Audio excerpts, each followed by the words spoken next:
Hey guys, what's going on? It's Colin here again, back with another fan video. Today we're taking a look at this 1980s Sears rebranded Lasko Galaxy table fan with the smoky gray blades, which is kind of neat. This thing is actually identical to another one of these that I have, and I've already done a video on going through it. So if you're interested in that, I'll leave a link or a card up in this corner here. But this one came from my buddy Jake. He'd had it sitting around for a long time and he was thinking about getting rid of it, and then he remembered I would like these things, so he asked me if I wanted it, and I said I'd take it because my plan for this thing is to clean it up and find somebody else that wants it and keep it, you know, rather than throwing it out. I just don't really do duplicates, so figured I'd clean it up and pass it along to somebody who wants it. But anyways, story I got with it is that his family used it for a very long time, and then just gradually over time, I believe he said, it just started kind of slowing down, and he said it would get really hot and whatnot. Also, if I remember correctly, he said at one point during a family party or something, a balloon string got caught up and wound up in the fan, and it basically sat while still on, but in a stalled position for a while before they realized. And I think he may have said that was the beginning of the end. I don't really remember. But either way, after that, it's been sitting out in his glass bead shed because the thing just kind of stopped working to the point where he couldn't even really use it in his shop. And since then, it's just gotten absolutely covered in glass bead particulate and dust and even some bugs and all sorts of stuff. Because this thing is probably one of the nastiest fans I've had come through this place in a long time. But either way, I'm very glad that he saved it because you know, if he'd thrown it out, then it probably just would have been a new toaster, or become a new toaster, rather than me being able to save it and pass it on to another collector who's going to use it. But either way, I believe it is completely seized, and if not, it's really tight. Yeah, okay, so it spins a tiny bit. That's all she's got, and that's high speed, so I'm going to go ahead and turn that off. Definitely going to need some oil in this thing, if not a few other things. But oh my gosh, that's one of the dirtiest cards I've seen in a long time. Amazingly, there's actually some of the original plastic still on this decal down here, so that might have actually saved that. But yeah, even like this switch feels super gritty. It's probably full of glass bead material. But anyways, I figured I'd take you guys along for the ride because this could be quite a hell of a before and after comparison. So I'm going to go ahead and throw you guys up on the tripod here, and let's dive right into taking this thing apart, cleaning it, and servicing it.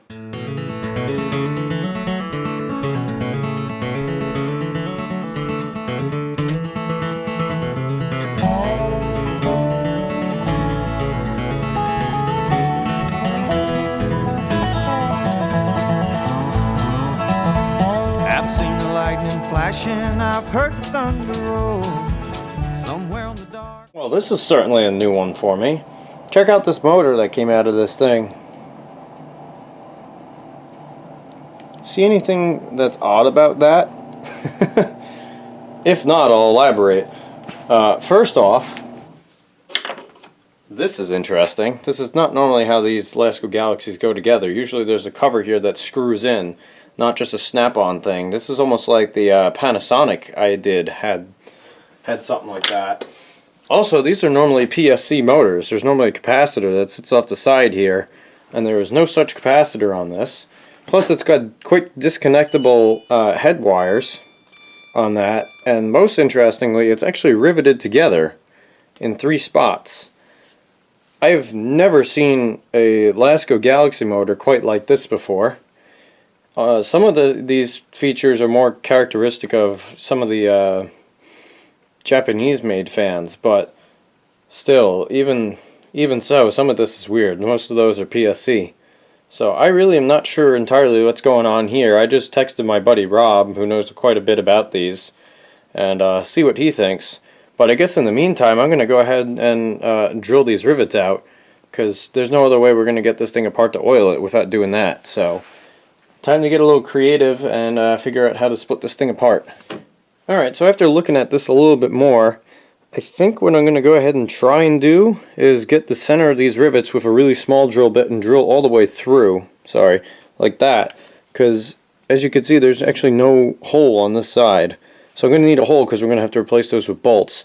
And then if that doesn't take the head off of the rivet in the process, I think what I'll do is I'll go ahead and use a really big drill bit and take the head off. And then hopefully we can cut out these little spacer bits too. But man, what a weird design. I've never seen anything quite like this. I'm very curious to see what Rob has to say, and if he doesn't know, definitely let me know down in the comments. But anyways, I'm going to go ahead and get to drilling these rivets out. We'll see if we can't split this thing apart. Side of town, my baby's with a new love. The wind is howling low. I should be with her right now. Cold sheets of rain pouring down. Is my love safe and warm? Where is she sleeping? Alright, so I got the rivets popped off here. So that just slides off like that. These things really didn't want to give up, I'll say that much. Hopefully there's enough meat left there for a screw to go through. I'm going to have to clean these up a bit too, but hey, we got it apart here. I'm going to go ahead and tap this thing out and get the rotor out, and then we can take a better look at this thing and see what's going on. Now, cold sheets of rain pouring down.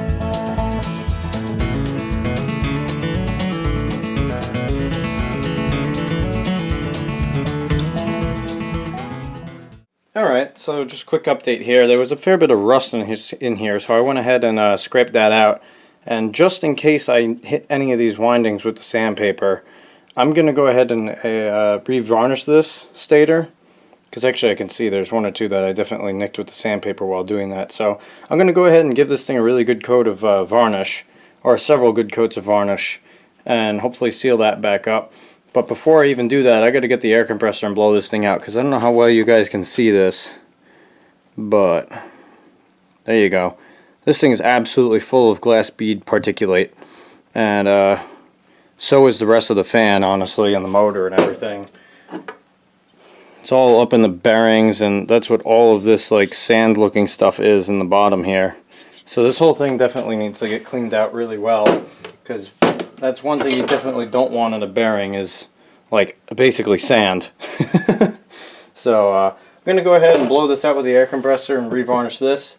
And then while that's drying in the meantime, I'll go ahead and start cleaning up some of the plastic parts. Alright, I just figured I'd show you guys how I do this really quick, for those of you guys who haven't seen it in some of my other videos. Basically, you start by cleaning off the windings. I usually start with a light brush, and then sometimes I'll go to compressed air as well, which is what I did in this case.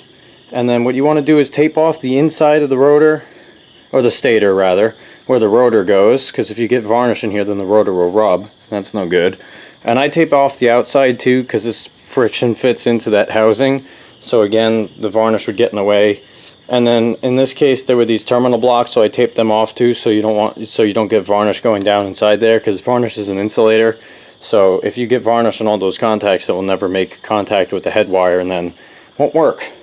But basically what you do all that, I put down some paper or some cardboard.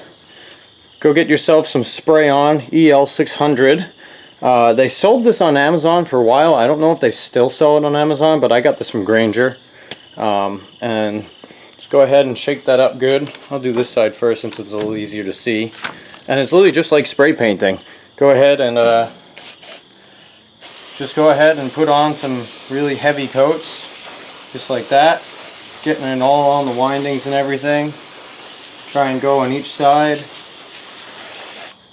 Admittedly, that was probably a little excessive, but I usually do 2 to 3 coats like that, and the varnish will go down and seep inside those windings and both insulate them and also just help lock them together, and it will get rid of that any like motor buzzing that you might have from loose windings, and overall just extends the lifespan of the motor quite a bit.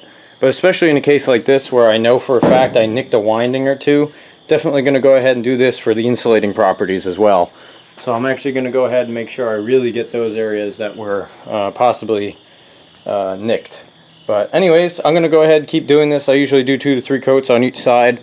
And in the meantime, let's get back to the time lapse of actually cleaning the fan. Alright, well normally I'd go ahead and start servicing the bearings and everything while I'm waiting for the varnish to dry. But I can't really do that right now because I actually don't have any zoom spout left. So I think what I'm going to go ahead and do is, while the varnish is drying, we'll hop back into time-lapse mode here, and I'm going to go ahead and clean everything else up cosmetically, and then once that is done, we'll figure out how to put this motor back together and whatnot. So let's get to it.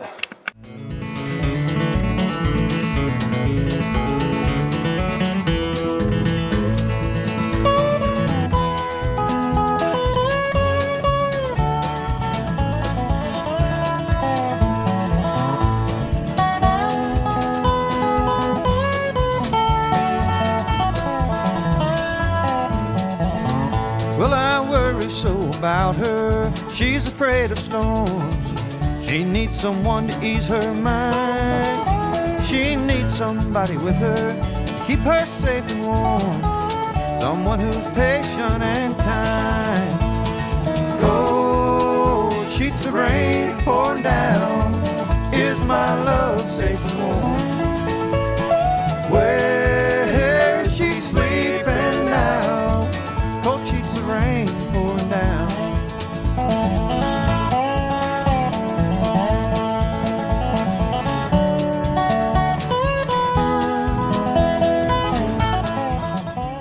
Hey guys, so at this point everything's all cleaned up and ready to get reassembled. I got the stator here that's been freshly revarnished, so hopefully that will hold up for us and insulate that one spot that I nicked by accident. Everything else is all cleaned up, and I also went ahead and got myself some more zoom spout so we can go ahead and actually oil this thing. And then I think the only challenge, hopefully, knock on wood, that we're going to have with this is getting this motor back together, because I'm either going to have to find some really small screws, or I'm going to have to drill these holes out bigger and get rid of these knobs and figure out some other way to space this. But either way, I'm sure we'll figure something out, so let's get back to it.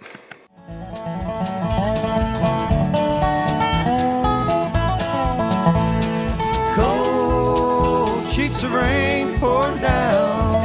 Is my love safe and warm?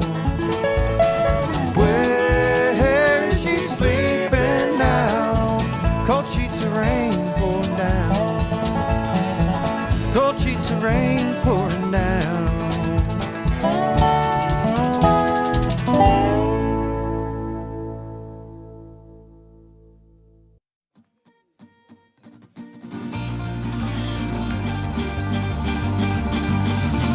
The sun was high and good for travel.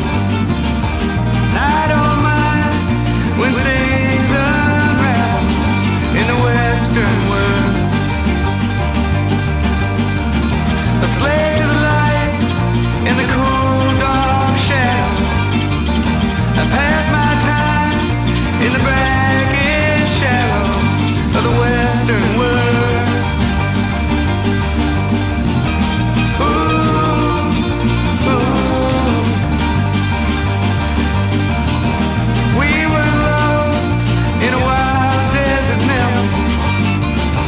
Why does love get broken and heavy in the western world? The past is alive and I can't shake it. All you need to survive is to learn how to fake it in the western world. Ooh, ooh. We are leaving. We are going. Alright guys, she's almost all the way back together now. The only thing I got left is the motor cap, and I just left that off because I was working on the motor here. Went ahead and replaced the cord, which is not something I normally do, but that other cord had some really sticky, gross crap on it. Actually, here we go. It's still here. I have no idea what that is. And if I'm passing this along to somebody, I'd rather this fan be as close to perfect as possible. So, save that for something else.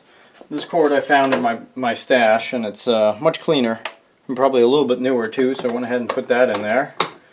Also lubricated the mechanism for these buttons a bit. And as you saw, I went ahead and drilled out these holes a little bit bigger, and we put some, I think they're 632 screws in there. And I'll have to clean up the oscillator knob. I forgot that was here because I didn't take it off. But either way, I think it's time for a test run. So we can go ahead and flip this around here. And here goes nothing.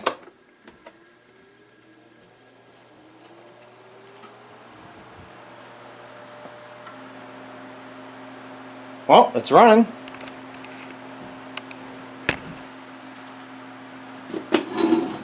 Running a little slower than I know these fans to run, but this is also not a capacitor driven motor, so it's probably a little bit different. Medium. And low. It's actually a pretty nice low speed. Make sure the oscillator works. Ooh, we get something rubbing a little bit.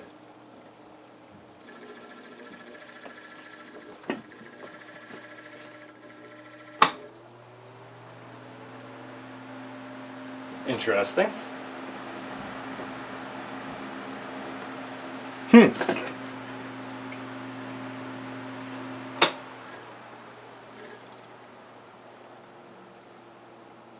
Well, that noise went away. Okay. Oh, maybe not. Oh, you know what that probably is? It's that little rubber piece that's in the front of the shaft there that's probably rubbing on the front of the motor. I think that's what that is. I don't know what else would be causing that noise. Go ahead and pop this back up. Do a quick initial spin down here. It's probably not going to be great because the oil hasn't had time to really set in yet. But it's a hell of a lot better than it was, I could say that much. So I'm going to go ahead and see if I can't pop that rubber piece back into place there.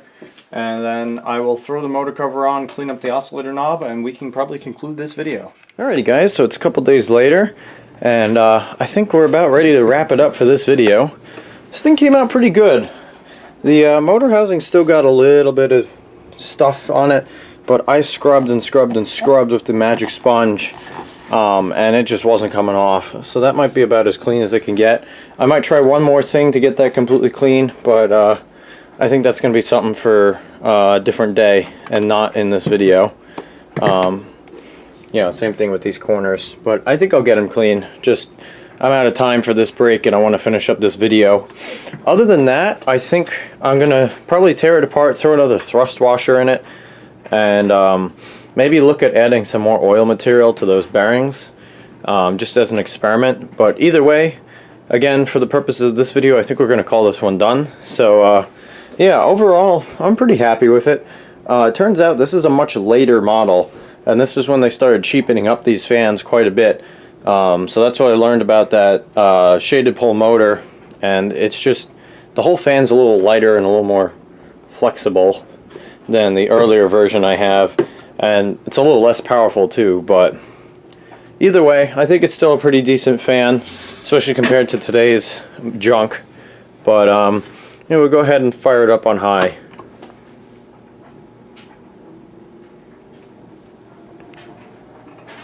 I checked the amp draw too, and it's perfectly on the dot, so certainly quiet. I can say that much. Grab a paper towel roll here. It throws a nice breeze. Just not quite as powerful as the older versions of this fan were.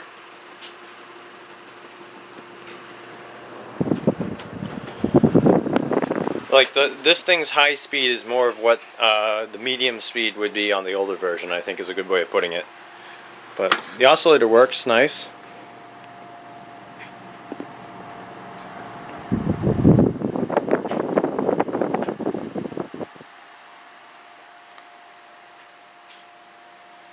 Go down the medium here.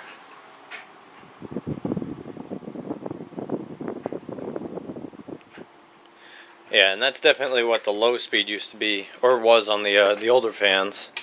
I think that's more equivalent. And then the low speed on this thing is really nice, actually. It spins really nice and slow. Throws out a nice gentle breeze, and it's honestly completely dead silent. You can hear more motor hum than anything. Very gentle breeze. Go back up to high here.